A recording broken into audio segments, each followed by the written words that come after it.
Good morning, world. I'm your host, Steve Rao of World Edition on Pod TV, formerly IBM TV. And on World Edition, we bring you great news from around the world, talk about sustainable innovations, and every Friday we have a Build Back Better playbook where our panelists discuss what we can do to build back better and stronger in the United States and the world to defeat and get rid of COVID 19 and deliver our lives in a new normal in a post COVID world. On that note, I want to begin my monologue today on a positive note. The opponent has been invisible, but it has been a deadly, deadly monster that has killed hundreds and hundreds of thousands of Americans and millions around the world. Its name, COVID-19. Today, as I speak, I can honestly say in the United States of America, we can see light at the end of the tunnel. The question that we ask is COVID over in the United States or getting close to being over with light at the end of the tunnel? Today, more than 60% of American adults have received at least one vaccine shot, and the share is going up about 2 percentage points per week. President Biden's goal of 200 million vaccination is almost being met, and his goal of us gathering in small groups by July 4th could happen, as he's expecting 70% to be vaccinated by that date. The virus is running out of places to be communicable. It's not spreading as fast. The positivity rate nationally is falling below 3% for the first time since widespread testing began. And there's an energy in the air where Nick Paladiv and I live in Raleigh, where you see people walking without masks. You can actually see a smile. You can see restaurants filling up, movie theaters opening. It's beginning to feel a lot like summer here in North Carolina. And we want to thank President Biden for, yes, being boring, but for his bold leadership in making government work. Not a large government, but the fact that he's been able to do so much so quickly by working with the Congress on producing trillions of dollars of relief and stimulus for our economy. But with that being said, I want to close out with the concern that I still have, that this light is not being felt by many nations around the world. India last week had 4,300 deaths a day. In Nepal, they're producing about 8,000 cylinders of oxygen, but they need double the amount. And although 2.5 million doses of AstraZeneca were given to the nation of Nepal, 1.5 million only have been distributed. So you have 1 million citizens still gasping for air, taking their last breaths because they cannot get vaccinated. What will we do if COVID-19 does not leave the rest of the world? What will be the role of the United States moving forward if we do beat this deadly opponent? President Biden has laid out plans for 20 million doses to be shared with other countries. But it's not just India and Nepal, Africa, other developing countries just aren't getting vaccinated. And that's the only way, folks, we can kill this virus, the vaccine. We look forward to defeating this deadly monster. We look forward to getting back to a time in our world history where we no longer have thousands and thousands of people dying a day. Light will always prevail over darkness. And now, I believe, as the United States of America, it's our chance to show the world, the leaders we are, to bring that light of hope to other nations of the world. With that note, I want to bring in Mark Lee, Nick Paladiva, and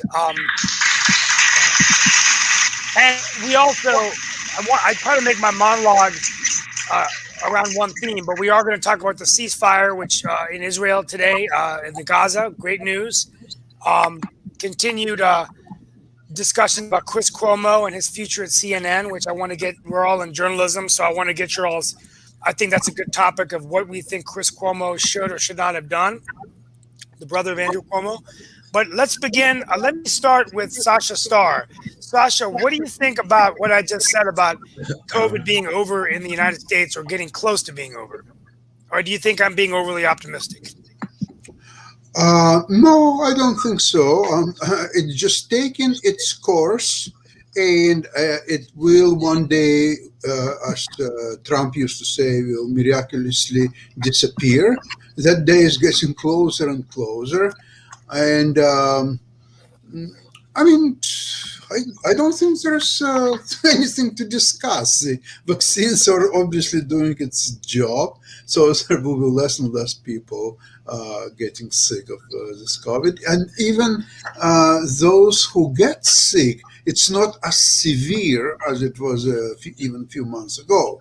So essentially, where we are now, you might say that the job is almost done. It's not 100% done. In fact, here in Ontario, we are still locked down, complete lockdown until June, probably June 14th, because they're calculating how many people get vaccinated, and then they add 2 to 3 weeks until it fully starts to perform, and that's how they based their decision. And I think it's probably over conservative measures, but I support them 100%. Nick Paladiva, before we go to Mark Lee, what are your thoughts, Mr. Boss Man, of what Nick's our boss, by the way, for those of you watching. Well, we wouldn't be here without Nick and Kim. Nick, tell us. Well, I mean, COVID-19 is basically how we got started a little over a year ago. That recognizing there was going to be treatment and then ultimately a vaccine. But in the meantime, we saw that this is going to be a major problem. Now, this is way over a year ago. And I said, this will not go off the air. So we started actually doing a lot of our programming centered around COVID-19. Unfortunately, it became pretty boring because same thing over and over again. I mean, it's like people are sick, people are dying, and nothing was happening. I do see the vaccines distribution in the United States is pretty high, which we well know percentage-wise. And what we're seeing is that ultimately it will actually go throughout the world. Nepal, which you mentioned in your monologue, Steve, we broadcast a lot in Nepal. One of our board of advisors members, which you should have on, Shambhu Pokral, Yes. on World Edition. Get Shambhu on because he'll give us some insights of what's going on in Nepal. He also runs the Biz TV network in Nepal, in case you didn't know. They have a population about over 30 million people. It's turned into a pretty big country there. And the problem with India and Nepal, it sounds to me, a lot of countries don't have a lot of the vaccine. And ultimately, they will, but it looks like we have a distribution problem. It's like Houston, we have a problem. That's getting vaccines to Distribution, other parts of the world. storage. Mark Lee, what are your thoughts about what I said? Are you feeling a buzz in the air in Durham, just in terms of a little positive energy? I'm feeling it in the air. Oh yeah, definitely feeling the buzz in the air. Definitely seeing more and more people going out.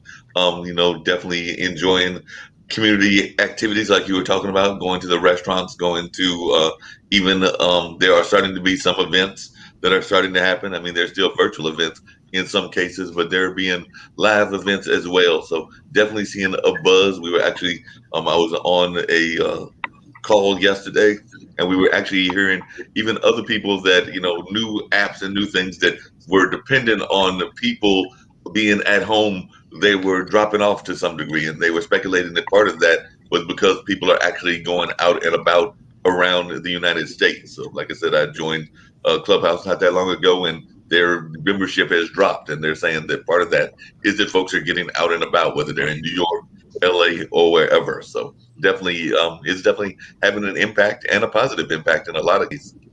Now, let me ask you this question, guys. I mean, we've talked about, I'm going to get his information from you, Nick, and definitely bring Shambhu Parker. I also want to reach out to Swadesh Chatterjee and maybe give us a briefing on India. And I got a virtual event with Raja Krishnamurthy next week, which I'll invite you to. He's a U.S. congressman from Chicago. He heads what they call in the U.S. Congress the Samosa Caucus. 4 Indians in the Congress, and he always says they're a little bit spicy and interesting, but they're also sweet, like a sweet mango chutney, which I always like. So, but my question is, how do we now proceed in getting these other nations of the world? So, I think Nick, you hit on the nail. Is distribution, bodies on the ground to put shots in arms, because some of these nations are so big. So, Sasha, I'll start with you. What do you think we have to do to get other worlds to see the success we're having here? Well, I think it's a key to solve the problem of distribution, transportation, and all the process from the point, let's say you get a vaccine from the United States, it arrives at your local airport in Nepal or in Delhi, and then what? It has to be transported from airport to special places where there's requirements, very stringent requirements of 60 to 80 minus degrees Fahrenheit to store it. And then you have to transport it to a local clinics, hospitals, or wherever you are doing vaccinations. And this is a tremendous operation. I witnessed some of it. I got a vaccine about 3 weeks ago in Toronto. It was so well organized. It's just unbelievable how people would greet you. Then they would check if you have an appointment. Then they would take you down to reception and registration, and they would help you in any way they could. And then finally you get an there is no lineup. Everything was organized. I was out in 20 minutes, basically, and that was the end of the story.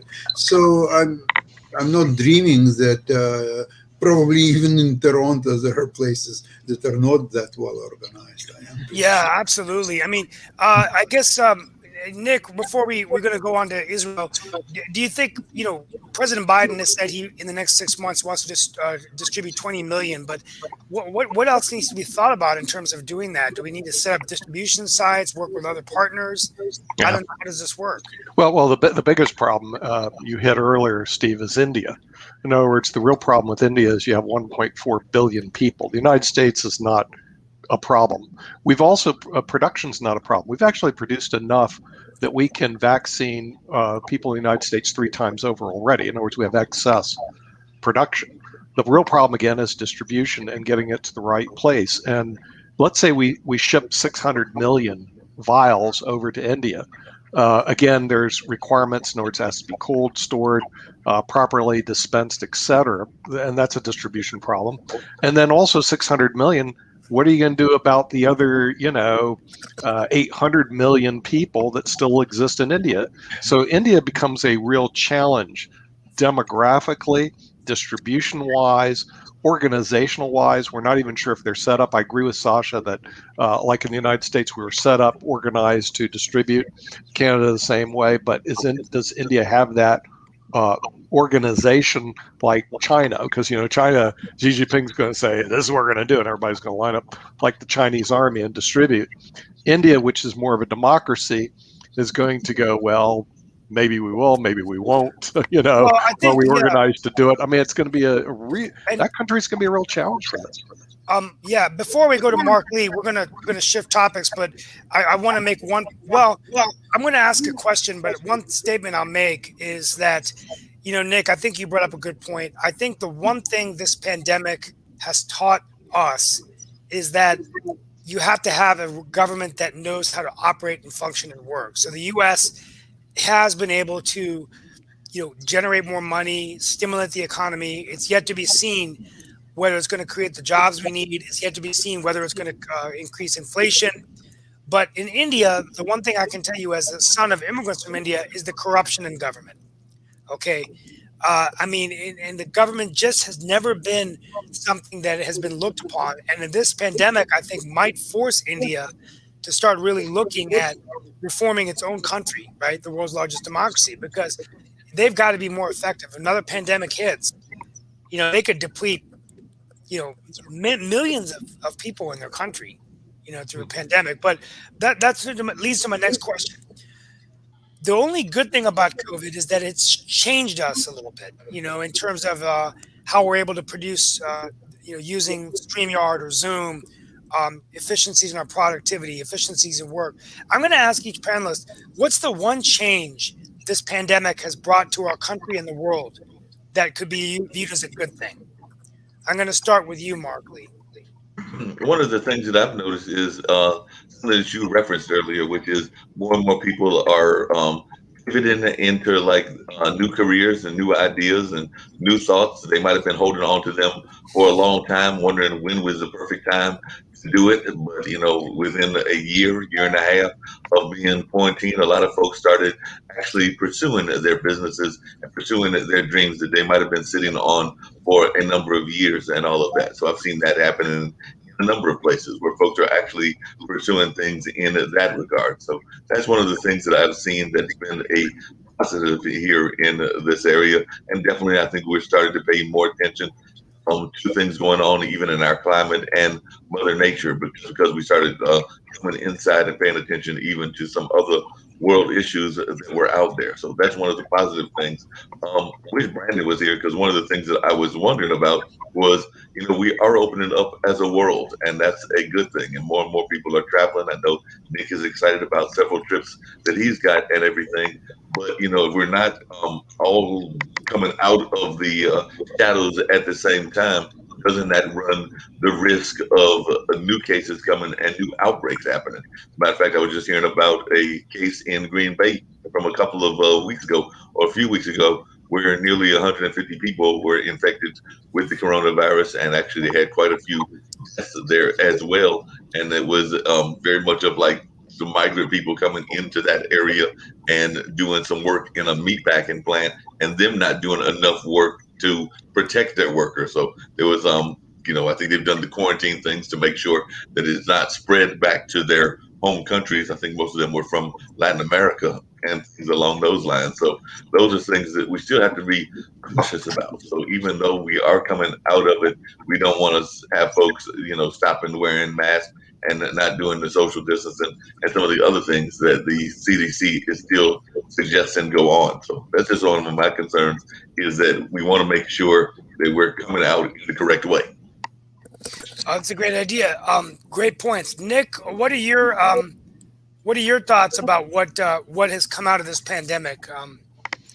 Yeah, you use the internet more. I mean, the thing is, the kids and our grandkids were staying actually at home using the internet to go to school. In other words, the tools and techniques that have already been around, where people can do a lot of their work and not have to physically be in a location, has always been there, but now it's more prominent than it was before. The other thing that's really good about when something bad happens to you, like a pandemic, you appreciate the good things more, or at least you should. In other words, all of a sudden, the dinners and the restaurants are much better, the travel is much better, and everything's much better because it was taken away from you. If it's not taken away from you, then you don't respect it as much because you're considered entitled to all this stuff, and no one's entitled to anything, obviously, as the pandemic just showed you.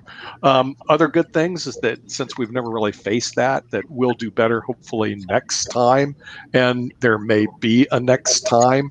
And there's still some countries that we've talked about that are struggling because it's their first time with something like this, and India is one of them. The Pan-Asian countries are used to, like Korea. I mean, they're already always ready for one because they've had some outbreaks. Japan the same way, but there's some other countries that this is a new thing for, and I think it's going to happen again. I don't think this is this is a one and done. This is not an offshoot. You're going to see one of these again, and the real question is how are we going to respond to it? I think this time we're going to respond a little better. Great, Sasha. What do you think from your perspective in Canada? Of what good things happen? You're talking about only good things, okay? Something that we can look back on and say, because of the pandemic, we now are doing something this way, or something better is happening.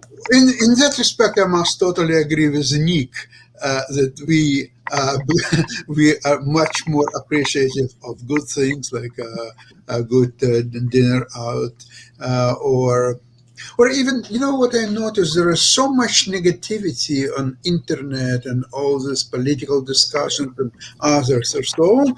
So it's becoming almost a job in itself to insulate yourself from all this garbage. And this is exactly what I'm doing. And it's not easy job, but I think I'm quite successful at it. And okay, so I'm trying to concentrate on good things that bring you pleasure. of some kind. It's either intellectual, or you see a good movie, or just smoke a good cigar, or have a good dinner, or so on. So I'm in that respect very simple, and especially it's doing very well when Dow Jones is up and all your high dividend paying stocks are moving higher and higher. Sorry? Yeah. Sorry about that. I don't know what that echo was. That's strange. Oh, Oh, you, okay. yeah, So when, as I said, when the market is up and all your stocks are going higher and they're all in green, so there are some small pleasures in life still left, and I wish everyone will enjoy them. Yes, I mean, I think this is fantastic. And I think the other thing that I would say is my favorite quote from Fareed Zakaria, that there are decades when nothing happens and there are weeks when decades happen. And so I think that, the productivity and work, I'm getting more used to working from home now. I don't know if I can get back to going to an office every day, right? Being more productive. And in terms of innovation, vaccine developments were so fast, the mRNA vaccines, that it could have lead to breakthroughs. President Biden has created a similar agency to DARPA that's going to be focused on curing cancer, and it might very well lead to more even aggressive investments. And I think in many ways, and as Nick said, appreciating what we have, and that's going to be something I think that we all need to appreciate. But something to think about as we develop our strategies moving forward. What do you think? Let's shift the gear real quickly about Israel. So, really, not much we could say other than the fact that they have agreed to a ceasefire. Um, do you think peace can happen in this country? I mean, these countries, or is it just happen every 10 years? You're going to have something like this happen. Nick, what do you think needs to happen? You're on mute, Nick. Yeah, I was going to say, Steve, people need to grow up, but I don't think that's going to happen. I think what's going to happen is you're going to see a repeat of something again in the Middle East. It's just a matter of time. Look, there's been factions there for thousands of years fighting over desert land. It would be nice if they decide, rather than fight over these desert land, there's a lot of other opportunities there and elsewhere. If Shaquille was on, I would say, hey, you should go to Western Australia, mate. There's plenty of beautiful beaches there. Bring your companies there, hibernate there, and get out of the Middle East. I don't know what's so attractive about a desert, but that's me. I mean, and a desert without Las Vegas. I get it. Where's the golf course? Where's the tennis courts? Where's the beaches? Well, they do have some beaches along the Mediterranean, but look, they fight over bloody deserts. I don't get it. That's me. Well, actually, let's go to Sasha first. Sasha, you're very passionate about this issue. Shaquille's not here, so you can just go. I love seeing you guys go to war a little bit over here. But tell me, what is your thought? How do we move forward now? Well, I think we partly discussed that thing. The one reason I got frustrated, and I didn't hide it, I guess, well enough, that my opponents were repeating something about two-state solution, and who wouldn't want two-state solution? I mean, even if there would be three-state solution, would be just as wonderful. Except one thing. One party of this agreement of two-state solution actually went ahead to build a state. The other part of that agreement didn't go ahead and didn't build a state. So now, instead of concentrating on how to build the state, they're concentrating their efforts to destroy one who actually built the state. So that just doesn't make any sense to me. And the way I was frustrated is that the discussion never moved ahead anywhere. They were saying, oh, there has to be two-state solution. And I would say, yes, there has to be two-state solution. And they say, yes, that's the way to go. And I said, yes, that's the way to go. And then what? Nobody knows where to go further than that. And I must also remind you, very interesting thing, that it was actually supported by, I believe, Mahmoud Abbas, who is one of the rulers of the Palestinian autonomy. There was a plan to Egypt offered that they will give a very substantial piece of land on Sinai Peninsula to build a new Dubai. So they would invest together with the United States. It was most likely during Trump administration.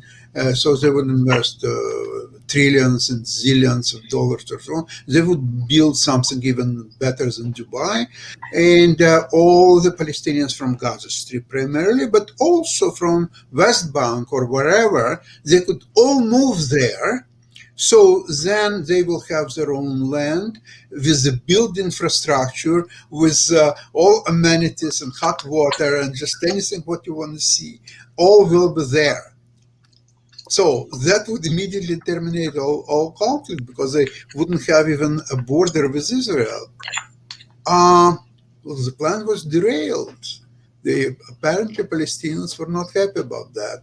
Because why? I don't know. Maybe it would make the fight with Israel more difficult to accomplish. Because if not that, then why would they reject that? I don't know. I mean, that's an interesting concept, and I think we just have to continue to look at why is it so challenging to form a state.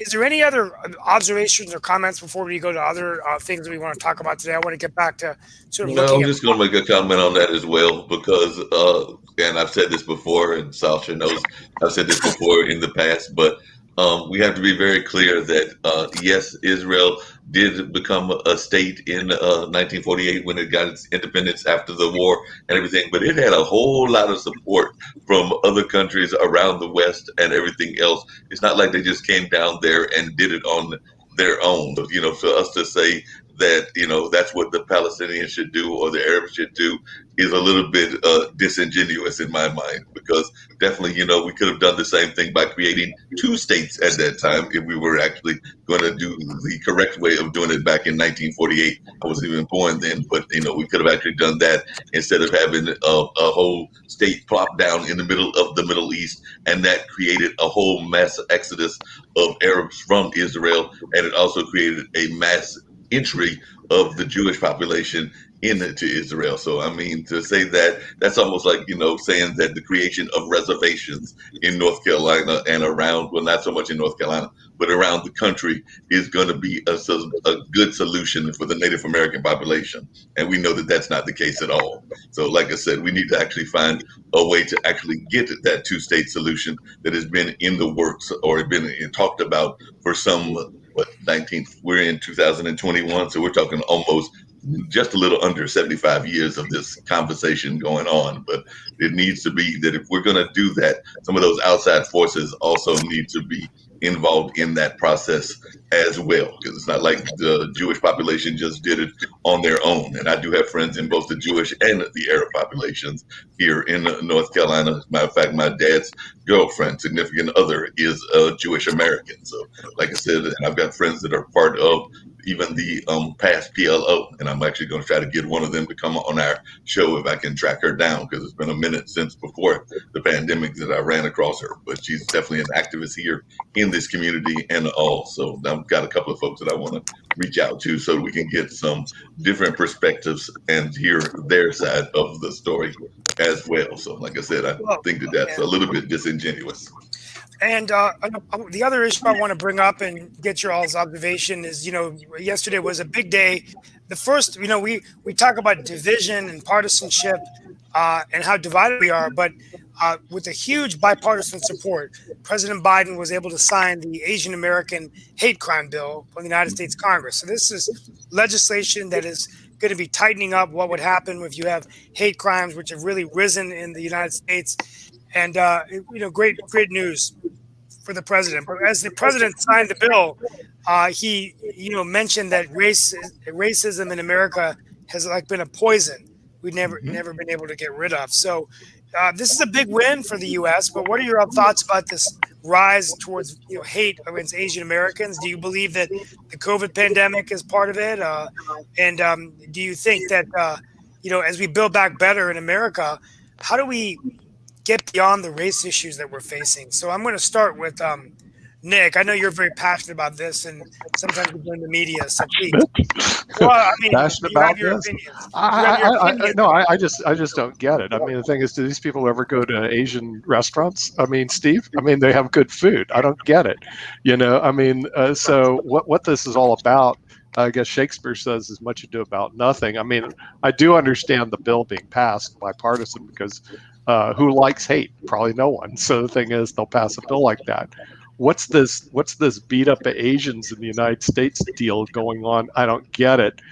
But I guess there is a faction when you get a country large enough like ours, 330 million people, you're going to get some wingnuts out there that create their own delusional ideas about the world and Asians, and then all of a sudden they start doing these crazy random acts of not kindness, but random acts of meanness. And I think that the Asian community, rightfully so, doesn't appreciate it. I wouldn't appreciate it if I was them. But I don't know where they're coming off of. Like for me, it just doesn't make any sense. But that's me. It's just like fighting over in Israel. I wouldn't fight for the West Bank. You can have that. The Gaza Strip has beautiful beachfront. Okay, I can see fighting over that. The West Bank, it's a desert. Who wants it? Take it. I'm not interested in it. Okay, that's me. Sasha, well, before we go to Mark, because I want you to comment, but then I'm going to have a question for you. Sasha, do we have this kind of hatred or racism in Canada, or are we picking it up more? I don't know. I just want to get your perspective from a Canadian and also an immigrant from Russia. Yes, lately, unfortunately, I must admit, yes, the specifically anti-Semitism started to grow exponentially, and unfortunately, I know actually some families who put their experiences on Facebook, and they were actually beaten, and they're now even scared to get out of their houses. And there are special senior houses for people who survived Holocaust, and people are bringing inside the food or anything else, so they're scared to leave their places. So this is very, very scary thing that in my memory never happened in Canada.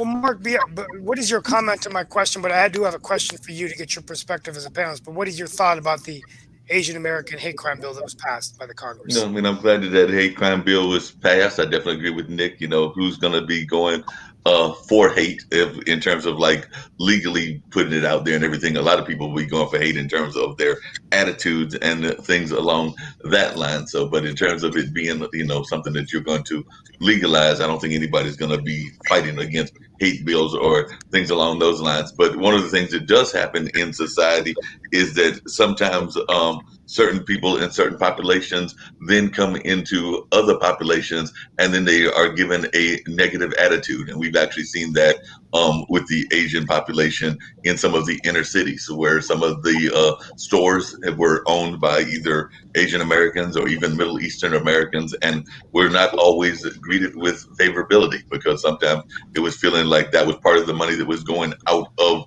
the neighborhoods, because those folks are going back to their homes and everything. And there are sometimes groups that sometimes, and I've talked to you about this in the past, Steve, that do kind of isolate themselves. So like I said, even here in this area, there's a large Indian population that sometimes isolates themselves in places like Cary and Morrisville and other places. So they sometimes don't have enough people that understand their community, because there isn't enough cross communication. So there needs to be more cross communications as well among the various groups, and that's something that I'm always working to try to do in whatever capacities I can bring those conversations to happen and all of that. And even coming back to Canada and everything, I've got a cousin that claims more of the Native American side of our lineage and everything, because we definitely acknowledge all of the sides of our lineage, including the European side as well. But I have a cousin or cousins that claim more of the Native American side, and one of them actually married a First Nation person from Canada. So I do know that some of that bias exists as well among those from the First Nation, even there in Canada. And if Shaquille was here, I would argue that some of that exists with the Aborigines over there in Australia. So let's be very clear that in a lot of these countries, there were already people that were here and existed well before the settlers came. And I would even argue that Canada is one of those. Now, let me before we get into some other issues, one of the concerns I have is, you're a black man. I'm going to start with you. Is the continued, they're going to have a memorial for George Floyd, I think, tomorrow, because he's originally from Fayetteville, North Carolina. Andrew Brown was shot 5 times. I don't understand. And the DA, the prosecutor, the big news for those of you around the world watching, said that the officers were justified in doing that. Now, I don't know what Andrew Brown did, but I can't imagine why you would shoot someone 5 times in the back. And so, are there facts that aren't getting out to the public? I'm going to start with, we'll come back to Nick because Mark, what's going on here with this? I mean, I'm still trying to figure that out myself. I mean, I've even seen cases here in North Carolina where folks were running away and they were shot. I remember one case where the person was actually shooting after the individuals had come into their house and were running away, and they were shot in the back. And definitely, I remember that case being a justified shooting as well, even though to me, if you're running away, I don't know how it's a justifiable shooting and everything, and particularly if it's 5 shots. If you're taking a person down after 1, then I think that 5 is excessive and all of that. But I do have relatives in law enforcement, so I've tried to understand the whole nature of what was going on, and I am one of those people that like to hear more of the facts. So I'm still waiting to get some of the facts as to, why they feel it is a justifiable case. But I can tell you that a lot of people in the civil rights community here in North Carolina are not feeling that way, and they're actually very upset about it. As a matter of fact, my friend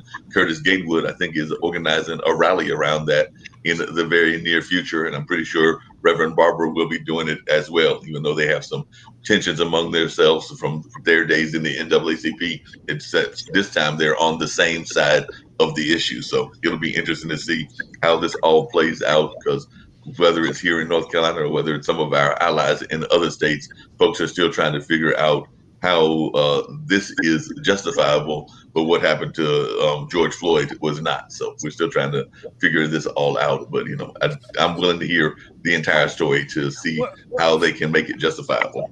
I'm gonna turn to Nick. So we're talking real quickly about the problem of race in America as we try to solve this issue. But with Andrew Brown in North Carolina, the DA is basically refused to. The governor wants to call for a special investigation, and the DA has said, no, we don't need it. I'm the sheriff. I'm the DA. I'm in charge. But he was shot 5 times, and they're saying that the police were justified. Are the facts not getting out there? Well, maybe these facts aren't discriminative, because as a city councilor, I can tell you that criminal investigations, the facts of those investigations are not privy to the public until they're examined. Video footage is taken through body cams. Maybe it's the era that we live in that there's I don't know. I'm just very confused. Well, Steve, I think it really depends on our policy. I mean, do we really have a policy that we want to kill people? Like in Great Britain, from what I understand, their first thing they don't reach for is the gun. A lot of the bobbies don't even have guns. Okay, so there aren't a lot of people there getting killed over there. We have a culture of killing here. I mean, that's just the way it is. But is it really even necessary in the 21st century? Because you can run today, but you can't hide. I mean, so let's say on Brown, he's running away. Let's say he got away. Where's he going to go? You can go chase him down, get a fast police officer, you're going to find him. You don't need to kill him. I mean, and the thing is, nobody can run today and hide. It reminds me of my little dog. When she gets mad, she runs underneath the table. Well, like I can't find her and pick her up and take her. Of course I can. Well, it's same with all these people. First of all, it's wrong to run. Fine, but if they do run, is it right to shoot? Probably not, especially in today's technological society where we can track anybody and get anybody at any given time without putting bullets in their back.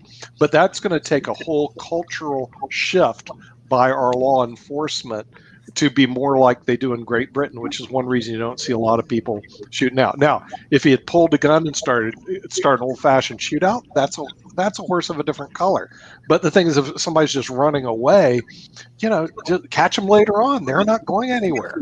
I mean, come on, guys. I mean, wow, we are so 18th century here in this world. I mean, it's just ridiculous. I can tell you, my group, we could find them and we could catch them, and we don't need a gun. Okay, so if I can do it, my group, okay, then you guys should be able to do it. You're the police officers. I agree with you, Nick. Hey, Nick, I want to just ask you really quickly, and this is a shameless plug for folks that want to watch and reruns and everything. But did you notice, speaking of the OK Corral and the Wild Wild West, who one of the mystery guests was the last week? On Wednesday. Yeah. Because that mystery guest was none other than Wyatt Earp. So, like I said, when I think of the Wild Wild West, that's definitely one of the leaders of that. It's a Wild Wild West mentality, Mark. But the thing is, I am just saying that if they asked my security group to go find that guy, we would find him. We'd be able to bring him in, no matter where he was, and we would not have to put bullets in his back. Okay, if a private organization can do that, then I would assume that the police should be able to do that. But it creates a change in policy, where our policy right now, shoot first, ask questions later, as opposed to let's go get the guy, and if he gets away, we're still going to get him. It's like my little dog. Where's she going to run? I will find them. I will get the little dog. No, I know you're going to find them. I'll get Brown. I don't need to shoot Brown. I'll get him. Sasha, I think it's always one great thing about World Edition is we can get perspectives from other people in the world. So, as you're looking at America and you're seeing these incidences occur, what is your impression? What image are we sending to the rest of the world? Are you not surprised? Are you disappointed? I mean, I'm just curious. I just want to take a couple of minutes to think about something. Okay, the most precious thing man has, same as women, it's a life. So let's see, a person is born and he's going through his development and so on. Now he has multiple choices. Some people are becoming, say, concert violinist. Some other people becoming police officers. So let me ask a question. If you want to become a concert violinist or any other musician or so on, obviously you have a talent, you have passion, you love music and arts, and you follow your calling. Now, is there something what attracts people to become police officer? What is that? So you have only one life at your disposal, and you want to get that life to police. What means police? Police is enforcement more than anything else. Even if you are saying, well, police protects you or so on, and to a certain degree you can probably agree with that. But enforcement is still far the biggest action of the police. So there are two things what, in my opinion, attract people to work in police. Number one is a high pay. Number two is enormous power given to you. First of all, of course, you get through physical training. You have arms. You have a lot of things how you can subdue other people. And some people really enjoy that position of almost unlimited power and the ability to do with other people anything what they want. Once you are in the police, then you are becoming aware that, in fact, the first priority for you is to save your own life. So what's the best way to protect your own life? If somebody shows signs of resistance or so on, well, like Stalin used to say, there is a man, there is a problem. There is no man, there is no problem. So you just by killing someone, you just eliminate any problems for yourself primarily. But not only that, even you spare yourself of all the possible court cases, the depositions, the evidence, all that stuff. You eliminate all that at once. So even if you are not devious person by nature who simply enjoys killing people, just, I just love killing people. But on a practical point, it also has a lot of merits. It's now becoming a more muted situation because of the body cams and so on, and a lot of people are taking it on the phone video. So it's becoming more complicated. But I think if it's not that, there would be many more killings, in my opinion. Yeah, and I want to shed some light on, just for those of you, I've learned a lot about this issue over the last year because I've served on the task force for the North Carolina League of Municipalities Racial Equity Task Force. So they put together a task force for all the cities in our state. And the one thing that I've learned myself is there's a difference between racism and bias. There's a difference, so bias, and I think that's leading to a lot of what the problems we're having in America. Because when you go to the courthouse where we live in Wake County or in Durham, 8 out of every 10 defendants is usually a black man between 30 and 35, or sometimes younger, right? 13% of black men are incarcerated in prison. Only 40% of blacks in America own homes, right? You have this systemic, the stigma, the press, the marijuana bust. I mean, these things happen, and somebody, I just don't know whether that, if they see a black person put their hand in the pocket, they think, oh God, he's about to shoot me. That's bias. It's something that it's conditioned over time, right? And I think that's the issue going on here, is that it's really hard to diagnose who has bias and who doesn't have bias. Hey, Sorry. Steve, let's be clear about a couple of things. One, let's be clear as to why the police system that's in the United States came about. And if you haven't watched the documentary 13th, I would actually recommend it. A lot of folks go to. They can check it out on anything from Netflix to YouTube. But it actually talks about the history of the prison system and how it was actually, on a lot of ways, based on the overseer system within slavery. And that's part of the reason that kind of bias happens with folks committing crimes, because it's not like that many more. I'm not buying that that there are more African Americans committing crimes than European Americans or other populations. I do think that there's a bias within law enforcement in terms of the folks that are getting arrested and being served in time and all of that. So I think that that's where the bias exists, and I think that that goes all the way back to slavery times. And I think that the movie 13th sheds a lot of light on that. So if you haven't watched it, I would definitely urge you to go check that movie out. It's a very powerful documentary that explores a lot of those issues. And in terms of police pay, I was just looking up on Indeed. It's a site which you can check out things about employment and stuff like that. And the average salary for a police officer in the United States is $53,281. So, like I said, some people might think that that's a great deal of money. Some other folks might be like, that's not really all that much money for what Sasha just said, what you're doing in terms of putting your life on the line and all of that. So like I said, I do have relatives in that field. So definitely I'm trying to think if I would want to be getting that kind of money and everything. And along those same lines, there are some folks that have already come out of the military, already have a mindset of killing and shooting, and they're trying to find an outlet. So sometimes those people will go into security work, or they'll go into the police force. So that's another thing that happens sometimes that I think leads to some of these, in some cases, trigger happy police officers. And definitely there are some police officers that are trigger happy, and they've come from other environments. Guys, this isn't easy for me to have these kinds of conversations, but Sasha Starr once challenged me to bring in issues that are, on the show, to talk about. So I'm going to say something that is going to sort of demonstrate bias. So I've heard people of certain ethnicities say when they're looking for a neighborhood, I don't want to move there because there's a lot of blacks in the neighborhood. Mm-hmm. Okay, I've seen that. I've had friends tell me that. Okay, I'm not going to name any names today. I'm not going to tell you where it happened, but it's simply said, right?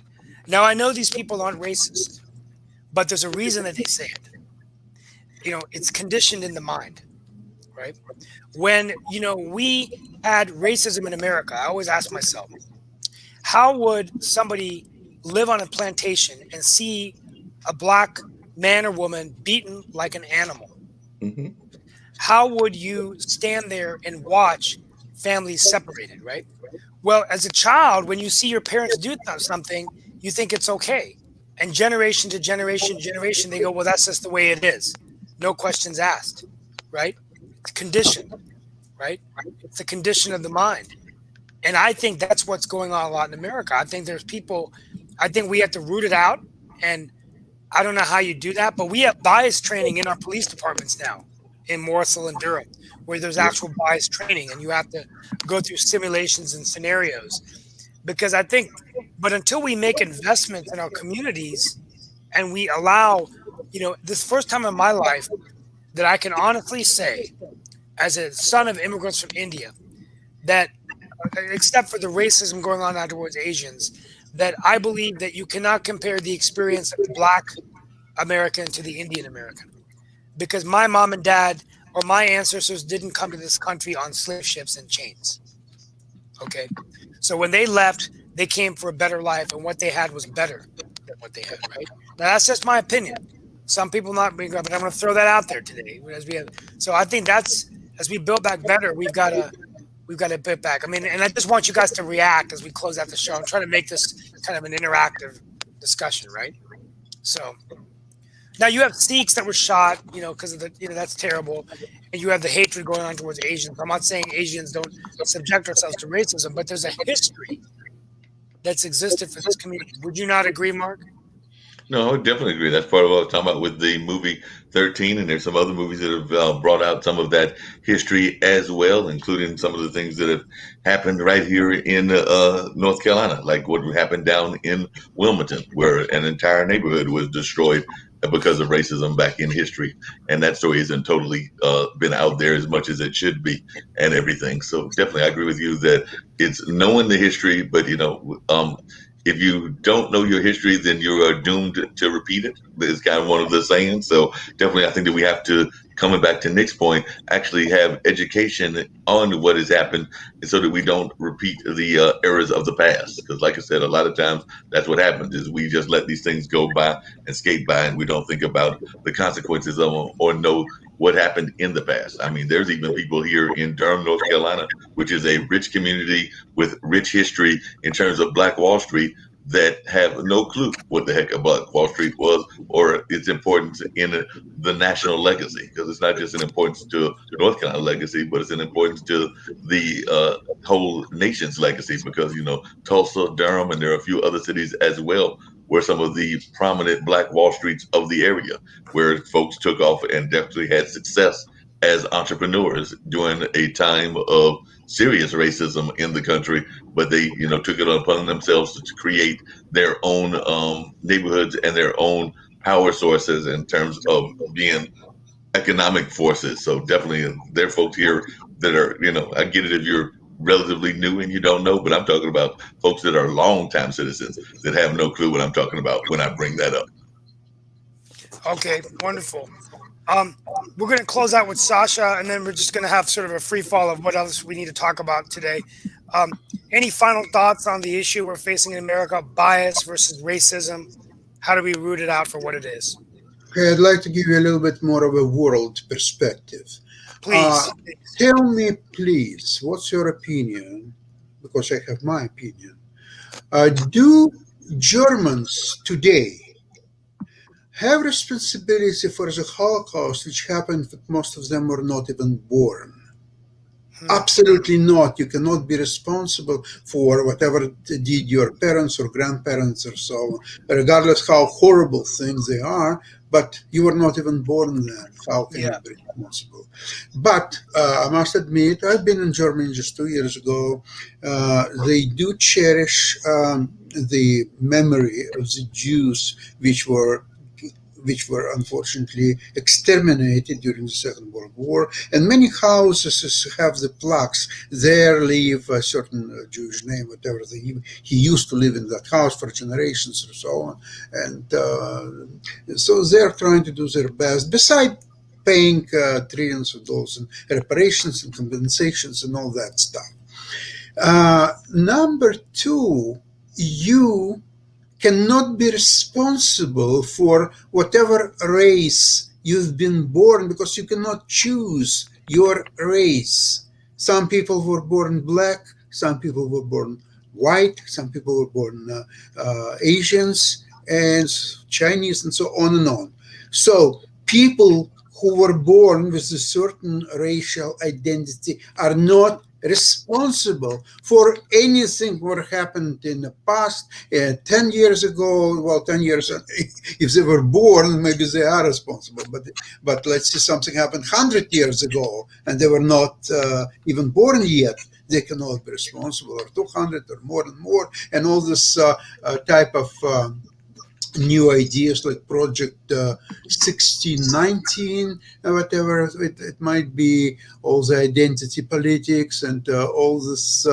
What there is one, I can't remember the name. I think it's a social. No, how did that call? I forgot. Critical race. Theory. Critical race. Yeah, we're going to talk about critical race theory. Yeah, all that stuff. Listen, come on to your senses. There are races who were there 100,000 years ago, and there will be there for another 100,000 years ago. If humankind is going to live that long, that's a question. So if you were born black, you have to be proud of that because your ancestors were black and you have black heritage, and you have to look forward what the best black people achieved, including whether LeBron James or many other celebrities like Oprah Winfrey and so on. Didn't like your interview with Meghan and Harry, but it doesn't matter. She's a great personality. I'm going to watch. That's my view. Yeah, well, we're going to close out. We're almost done. I'm going to use this to close out. Mark, do you have any final thoughts? I'm going to talk a little bit about. Yeah, just one thing, a couple of things actually, and I'll try to make them as quick as possible. One, I hear what Sasha's saying, and I'm definitely listening to what he's saying. But there are cases where people can actually, to some degree, choose their race and everything. You know, there's definitely some folks that because of certain tribes and certain percentages, they can claim their Indian heritage. And there's some folks that actually do that because some of the tribes are more open than others in terms of allowing members. So that's even come up in the whole conversations around casinos and what's going on there in terms of economic development, because there are some folks that and some tribes within the native population that allow folks to have, you know, a certain percentage to claim that they want to have that Native American ancestry. So to some degree, there are times that you can choose your race and everything. So yeah, it does happen in society that folks sometimes will choose one side of their lineage over another. So that does happen on occasion where folks will choose one side versus the other in that case. So, and the other thing, coming back to one of Nick's points, and it's just like a closing topic off of a total different thing, is it's been really interesting watching how there's been this whole coverage of President Joe Biden driving an electric Ford pickup truck over there in Dearborn, Michigan, and folks were wondering whether he was actually driving it or whether Secret Service members were driving it for him. And there's been a whole kind of controversy as to whether that was happening or not happening. And of course, there have been multiple fact checkers that have been checking out the stories that have come out about him not driving the car, but other folks driving the car. So that comes back to the whole conversation of media and media's coverage of sometimes very mundane things and all of that, but they try to make a big deal out of them. So maybe we'll have to talk about that in the near future as well, because I did see that when I was studying news items and seeing what was going on in the world. Yes, and we are all out of time today, but this has been a really good show on World Edition on Pod TV, where we talk about world affairs, innovation, and every Friday what we can do to build back better. Today we had an engaging conversation on race. We're going to talk next week about critical race theory, what it means, and also have a conversation about the changing world. As I close out my monologue, Demi Lovato just recently announced that she's non-binary. Many of us, including myself, don't really understand what that means. We have so many different distinctions now. Gay, lesbian, transgender, LGBTQ, non-binary. What does this all mean? What does this all mean for America and the different treatments of our citizens in our nation and the protection of our laws for these citizens? There are some conservatives that believe. I had a constituent that called me and said, It's pretty simple to me, Steve. You're a man and woman, and that's what the Bible honors, and marriage is only between a man and woman, and anything other than that is wrong. That's certainly his opinion. But I would ask these individuals to also understand that we're living in a changing time. And I think we have to understand what these concepts mean. So we're going to have maybe some difficult conversations, but I'd like to understand what non-binary means. Somebody asked me the other day, and I didn't really know. But I think that's I just want to throw that out there. But we're also going to talk about foreign policy, foreign affairs, and economics. So thank you, Sasha Starr, as always, for being with us. We're going to watch your show tomorrow. Mark Lee, thank you so much. This is Steve Rao. We'll be back on Monday for another edition of World Edition on Pod TV. And from my family to yours, we wish you light and love and hope. And we pray for anyone in India, Nepal, or anyone in the world who has lost a loved one or is suffering. We pray for you. And may the light and love of our hearts always lift us out of the darkness. Talk to you Monday. Be safe wherever you are.